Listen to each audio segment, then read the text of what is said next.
Kita lihat, apalagi kita mau masuk kepada tingkat istiqomah.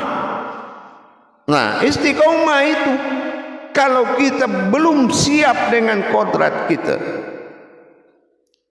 tak bisalah kita paham, tak bisa kita dapat apa makna yang akan kita jalankan. Dan bagaimana cara kebatilan itu bisa kita hilangkan sehingga kita khusyuk, kita seronok menghadapi ma'rifat kepada Allah. Dalam hal ini saya akan ajarkan caranya. Pertama, kita ingat dulu dalam kajian Al-Ikhlas kita ini sudah pelajari semua, tapi mengambil makna tak semudah itulah. Di dalam Al-Ikhlas kita ingat ada wujud domah usir, dan ada yang bersifat wahid dan ada bersifat ahad pada akhirnya. Betul? Jatuhlah kepada ahad dengan ahad.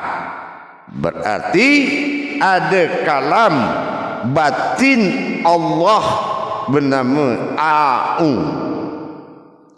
Tapi di dalam kodrat tadi bukan A'u, tapi kasroh hamzah A'u. A'u. Apa itu? Ain. Ain. Jadi ain itu adalah pandangan. Ya, ain itu adalah pandangan. Untuk menghancurkan kebatilan yang mengganggu diri kita, ada 3 pusat batil dalam diri kita. Waswisu fi sudurin nas minal jinnati wan nas min syarril waswasil khannas. Itu kebatilan, induk kebatilan. Perbuatan jahat itu cabang daripada itu. Maka kita hancurkan yang 3 ini sebagai induk kebatilan tadi. Min syarril waswasil khannas allazi yasufi sudurinas minal jinnati wan nas. Perbuatan-perbuatan kemanusiaan, keraguan-raguan dan makhluk-makhluk semuanya. Maka kita harus mendirikan wujud ain tadi. A'u tadi adalah wujud dari ain. Karena apa? Alif kasro'a dengan ain, hamzah dari domah u menjadi ain. Berarti ain itu adalah penglihatan atau nur ma'in. Ya, itu yang dikata nur ma'in. Nur ma'in ini adalah batin bilah. Jadi kalau kita baca a'udzubillah, nah lihat tuh batin, ya. Tapi di dalam kodrat pembinasaan kebatilan tadi, kul saksikanlah, ingat atau dikatakan ain, ya, pandanganku. Rabbi menguasai bi batin, dengan batinku, nas di dalam nur. Saksikanlah pandanganku di dalam batin yang aku titip di dalam nur. Qul a'udzu birabbin nas, dan aku bangkitkan, malikin, aku datangkan di dalam kesempurnaan nas, nun alif sin tadi, ain di dalam nur, menjadi penentu ilahinas, yaitu meliputi segala wujud ketuhanan dan membinasakan min syarril waswasil khannas allazi yuwaswisu fi sudurinas minal jinnati wanas. Hakikatnya apa? Apa kira-kira sifat kita yang bikin yang buat kita tak bisa khusyuk.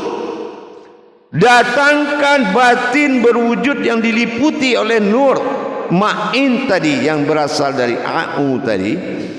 Tatap kelemahan itu bakar dengan syarat apabila nur ma'in itu bersifat dia berdiri sendiri. Tidak boleh ada kodrat atas nama kodrat apapun yang memakai nur ma'in, kecuali nur ma'in itu membakar hadas itu. Apa hadas? Ya kitalah yang tahu. Apa kekurangan kita, di mana lemah kita, itu gangguan. Itu yang harus dibinasakan. Karena apabila berdiri yang hak, maka binasalah yang batil. Tapi kamu harus menjadi wujud nur ma'in semata dengan tajalli serentak. Dikala kita baca, maka kita harus melihat wujud itu berdiri, membakar yang tiga ummul besar tadi. Arti tiga itu mungkin cabang-cabang dia itu banyak pada diri kita ni. Nah, yang cabang-cabangnya itu kita bakar. Apa itu contoh yang kita bakar? Saya ni kalau berzikir pasti saya terbayang si A, si B, si D. Nah, ini terbayang. Ini bayang ni nak saya bakar ni. Saya mulai ini berzikir, macam lah saya ingat. Bakar tu. Tarik lagi, bakar lagi. Begitu jalan untuk penghancuran. Kenapa? Satu surat itu mengandung 7 makom. Salah satu fungsi An-Nas adalah membinasakan kebatilan. Kul, saksikanlah a'u atau ain, batin nur ma'inku. Zubirab, berjalan menguasai bi batin nas, nur. Udah masuklah batin itu ke dalam nur. Malikinas, dia naik ke atas dari dalam sir kolbi kita. Dia naik ke atas sampai di atas ilahinas, karena ilah bersifat tunggal satu, tidak boleh ada wujud ada di situ. Laksanakan sampai kita melihat seperti di sore hari. Kenapa di ufuk barat itu warnanya merah? Berarti ada pembakaran hadas oleh nur.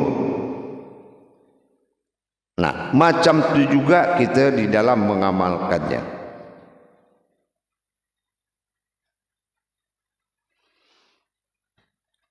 Karena kalau hadas keraguan tadi kita tak binasakan, kita tak hancurkan, maka itulah yang akan menjadi gangguan yang nyata. Itulah yang akan menjadi suatu hambatan yang paling kuat.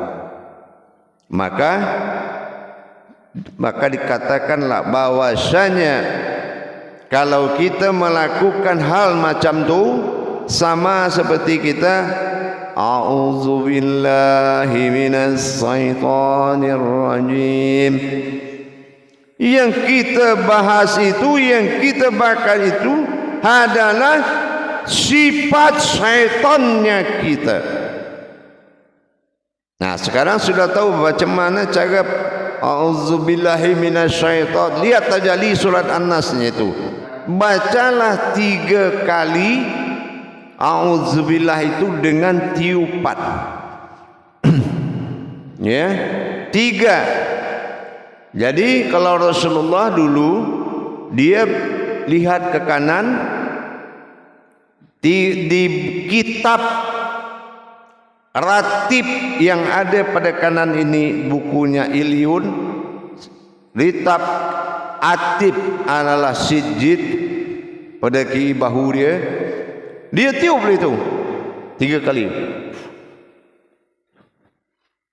dengan auzubillah, 3 kali auzubillahi minasyaitonir rajim, auzubillahi minasyaitonir rajim di dalam hati. Itu Rasulullah. Boleh, tak ada masalah, itu lebih bagus. Nah, kalau kita ingin kata Rasulullah berpergian atau berjalan ke mana tujuan, maka tiupkanlah tanah itu 3 kali. 3 kali kita tiup tanah itu, dari jauh aja kita niat. Artinya kita tiup segala kebatilan dalam perjalanan kita ni. Kita tak digoda syaitan.